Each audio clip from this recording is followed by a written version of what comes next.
ಓಂ ಶಾಂತಿ ವಾಣಿ date 14/7/2026 ಪ್ರಾತಃ ಮುರಳಿ. ಓಂ ಶಾಂತಿ.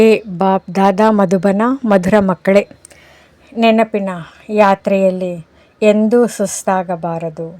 ದೇಹಾಭಿಮಾನದ ಬಿರುಗಾಳಿಯು ಸುಸ್ತು ಮಾಡುತ್ತದೆ. ದೇಹಿ ಅಭಿಮಾನಿಯಾಗಿರಿ, ಆಗ ಸುಸ್ತು ದೂರವಾಗಿ ಬಿಡುವುದು. ಪ್ರಶ್ನೆ: ಯಾವ ಸಂಸ್ಕಾರವು 21 ಜನ್ಮಗಳ ಶ್ರೇಷ್ಠ ಅದೃಷ್ಟವನ್ನು ಕೆಡಿಸುವಂಥದ್ದಾಗಿದೆ? ಉತ್ತರ: ಒಂದು ವೇಳೆ ಯಾರಲ್ಲಾದರೂ ಮುನಿಸಿಕೊಳ್ಳುವ ಸಂಸ್ಕಾರವಿರುತ್ತದೆ, ತಂದೆಯೊಂದಿಗೆ ಹಾಗೂ ವಿದ್ಯೆಯೊಂದಿಗೆ ಮುನಿಸಿಕೊಳ್ಳುತ್ತಾರೆಂದರೆ 21 ಜನ್ಮಗಳ ಅದೃಷ್ಟವು ಕೆಟ್ಟು ಹೋಗುತ್ತದೆ. ಆದ್ದರಿಂದ ತಂದೆಯು ಹೇಳುತ್ತಾರೆ, ಮಧುರ ಮಕ್ಕಳೇ, ದೇಹಾಭಿಮಾನಕ್ಕೆ ವಶರಾಗಿ ನೀವು ಎಂದೂ ಸಹ ಉಲ್ಟಾ ನಶೆಯೇರದಿರಲಿ. ನಾನು ಇಷ್ಟು ಜನರಿಗೆ ತಿಳಿಸಿದೆನು, ಇಷ್ಟು ಸಹಾಯ ಮಾಡಿದೆನು ಎಂದು. ತಂದೆಯನ್ನು ನೋಡಿ, ಎಷ್ಟು ದೊಡ್ಡ ಅಥಾರಿಟಿಯಾಗಿದ್ದರೂ ಸಹ ಎಷ್ಟು ನಿರಹಂಕಾರಿಯಾಗಿದ್ದಾರೆ.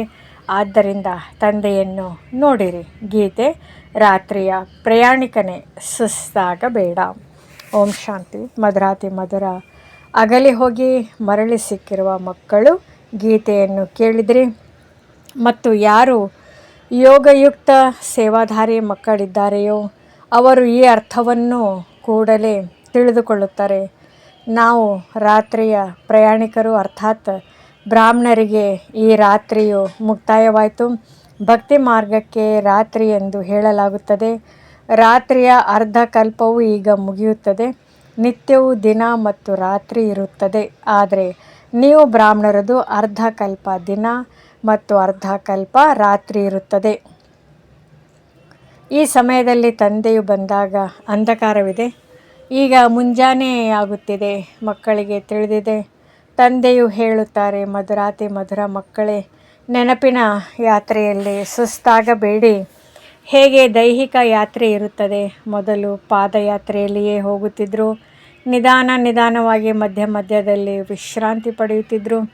ಅವರಿಗೆ ನಾವು ಇಂತಿಂತಹ ಸ್ಥಳಗಳಲ್ಲಿ ವಿಶ್ರಾಂತಿ ಪಡೆಯಬೇಕೆಂದು ತಿಳಿದಿರುತ್ತದೆ. ಮೊದಲು ಬಹಳ ಶ್ರದ್ಧೆಯಿಂದ ಪಾದಯಾತ್ರೆ ಮಾಡುತ್ತಿದ್ದರು. ಅದರಲ್ಲಿ ಬಹಳ ಪರಿಶ್ರಮವಿದೆ. ಈಗ ಇದಂತೂ ಬಹಳ ಸಹಜವಾಗಿದೆ. ಇದಕ್ಕೆ ಸಹಜ ನೆನಪು ಅಥವಾ ಯೋಗವೆಂದು ಹೇಳಲಾಗುತ್ತದೆ. ಕೇವಲ ತಂದೆಯನ್ನು ನೆನಪು ಮಾಡಬೇಕು. ಸುಸ್ತಾಗುವ ಅರ್ಥವೇ ಆಗಿದೆ, ದೇಹಾಭಿಮಾನಿ ಆಗುವುದು. ಇದರಲ್ಲಿ ಯಾವುದೇ ಸಂಶಯವಿಲ್ಲ. ಮಾಯೆಯ ವಿಘ್ನಗಳು ಬರುತ್ತವೆ, ಆದರೆ ಇದರಲ್ಲಿ ಸುಸ್ತಾಗಬಾರದು. ಸುಸ್ತಾದರೆ ದೇಹಾಭಿಮಾನವು ಬಂದು ಬಿಡುತ್ತದೆ.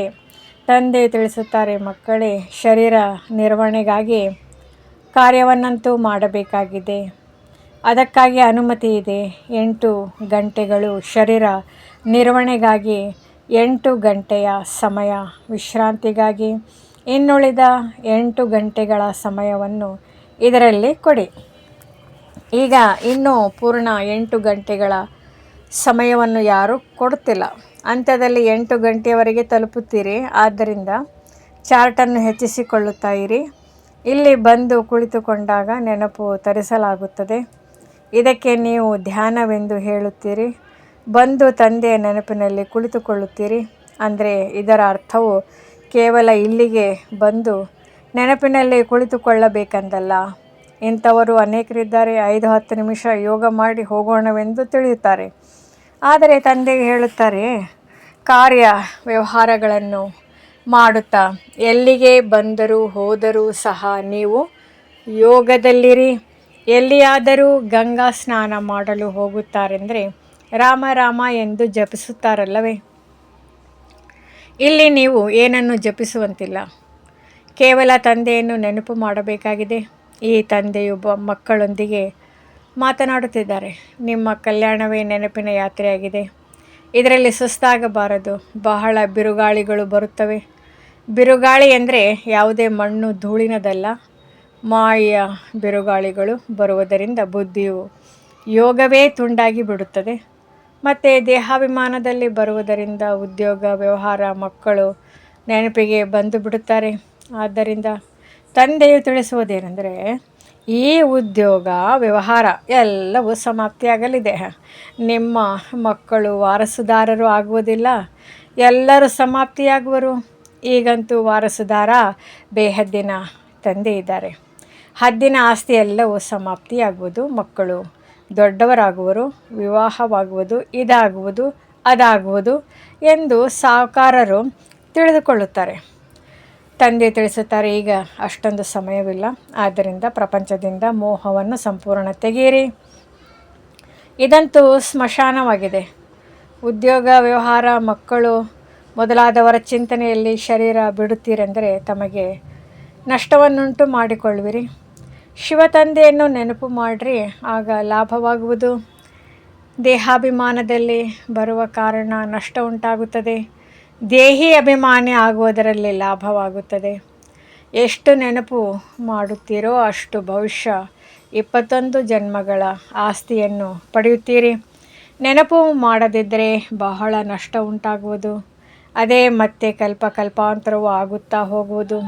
ಇಷ್ಟು ದೊಡ್ಡ ನಷ್ಟದ ಮಾತಾಗಿದೆ ಅಂದಮೇಲೆ ನಾವು ಹೇಗೆ ಪೂರ್ಣ ಆಸ್ತಿಯನ್ನು ಪಡೆಯಬೇಕೆಂಬ ವಿಚಾರ ಮಾಡಿರಿ.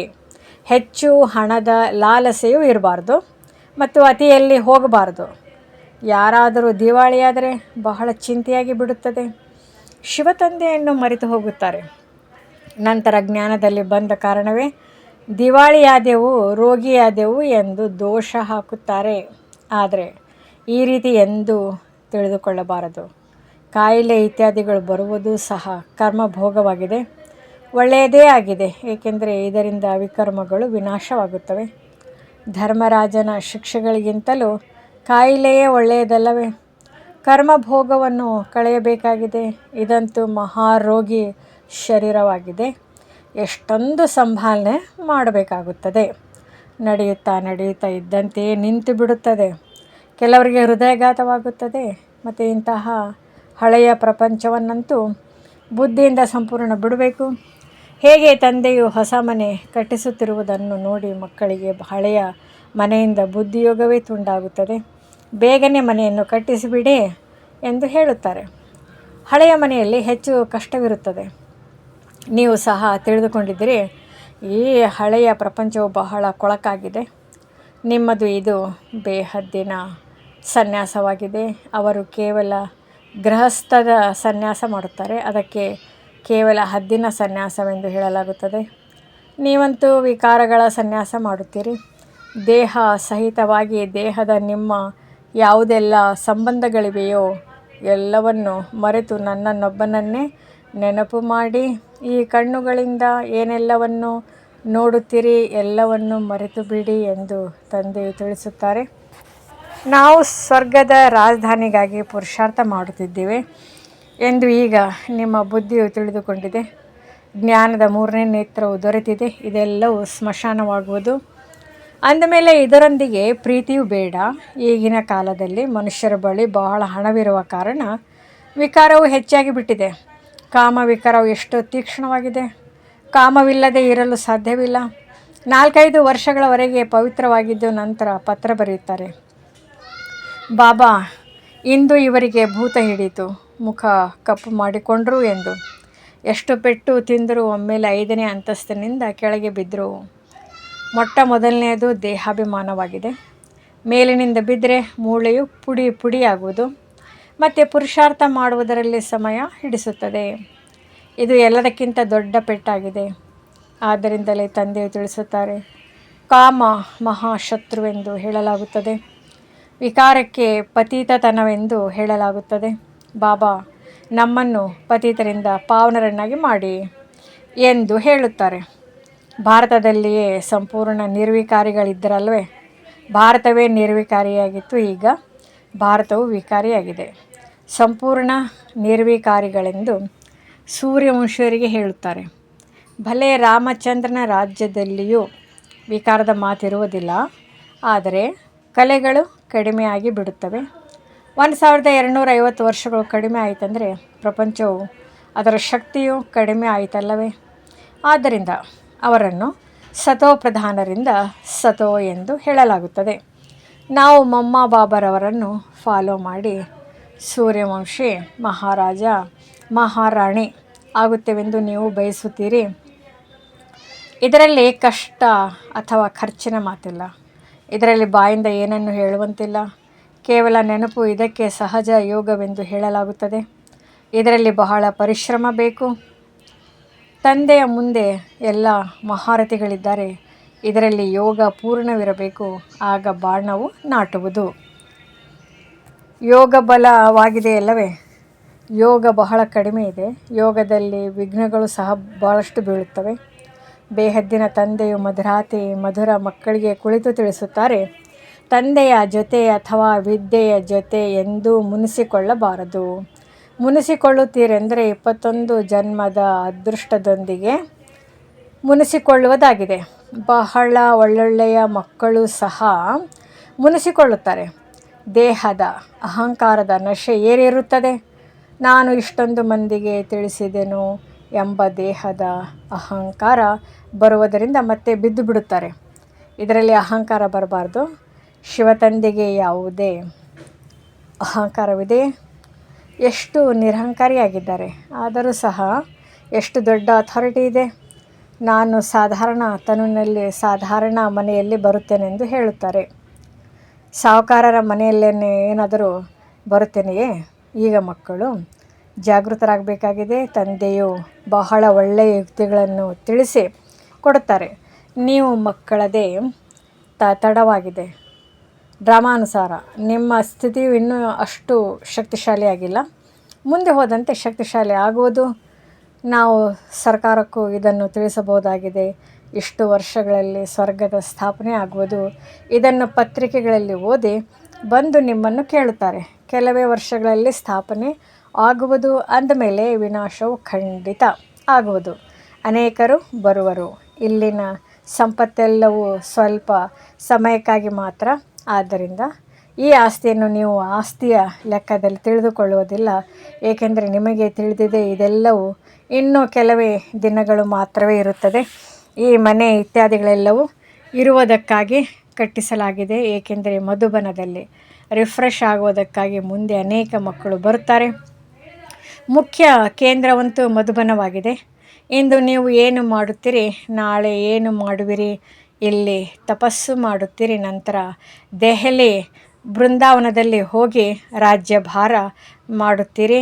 ನಮ್ಮ ನೆನಪಾರ್ಥವು ಹೇಗೆ ನಿಂತಿದೆ ಎಂಬುದನ್ನು ಚೆನ್ನಾಗಿ ತೋರಿಸಬೇಕಾಗಿದೆ.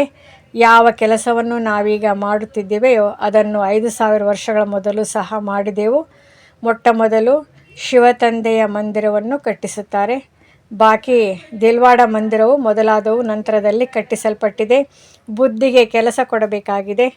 ದಿಲ್ವಾಡ ಮಂದಿರದ ಲೆಕ್ಕವನ್ನು ಸಹ ತೆಗೆಯಬೇಕಾಗಿದೆ. ಇದು ನಮ್ಮದೇ ನೆನಪಾರ್ಥವಾಗಿದೆ.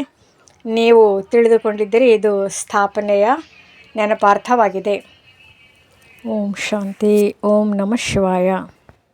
ನಮ್ಮ ಚಾನೆಲ್ ವಿಡಿಯೋಗಳ ಹೆಚ್ಚಿನ ಮಾಹಿತಿಗಾಗಿ ಸಬ್ಸ್ಕ್ರೈಬ್ ಬಟನ್ಗೆ ಕ್ಲಿಕ್ ಮಾಡಿ ನಮ್ಮ ಚಾನೆಲ್ಗೆ ಸಬ್ಸ್ಕ್ರೈಬ್ ಮಾಡಿ. ಈ ವಿಡಿಯೋ ಇಷ್ಟವಾದಲ್ಲಿ ಲೈಕ್ ಮಾಡಿ, ಶೇರ್ ಮಾಡಿ ಹಾಗೂ ಕಮೆಂಟ್ ಮಾಡಿ.